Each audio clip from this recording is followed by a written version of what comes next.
राजकीय वर्तुळातून एक मोठी बातमी समोर येत आहे. राष्ट्रीय समाज पक्षाच्या महाराष्ट्र राज्य कार्यकारिणीत मोठी फेरबदल करण्यात आली असून भगवान ढेबे यांची सलग तिसऱ्यांदा राज्य कार्यकारिणी सदस्यपदी निवड करण्यात आली आहे.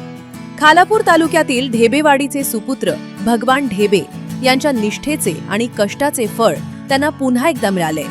1993 पासून म्हणजेच यशवंत सेनेच्या काळापासून ते पक्षाचे संस्थापक अध्यक्ष आणि माजी मंत्री महादेव जानकर यांचे विश्वासू सहकारी म्हणून ओळखले जातात. गेल्या अनेक वर्षांपासून ढेबे यांनी राष्ट्रीय समाज पक्षाच्या विस्तारासाठी मोलाचे योगदान दिले. यामध्ये 10 वर्ष रायगड जिल्हाध्यक्ष आणि त्यानंतर कोकण प्रदेशाध्यक्ष म्हणून त्यांनी जबाबदारी लीलया पेललीये. कोकणसह रायगडच्या कानाकोपऱ्यात वाडी वस्तीवर पक्षाचे विचार आणि महादेव जानकर यांची ध्येय धोरणं पोचवण्यात त्यांचा सिंहाचा वाटा आहे. केवळ संघटना बांधणीच नव्हे तर गोरगरीब नागरिक आणि कामगारांना न्याय मिळवून देण्यासाठी ढेबे नेहमीच अग्रेसर राहिले.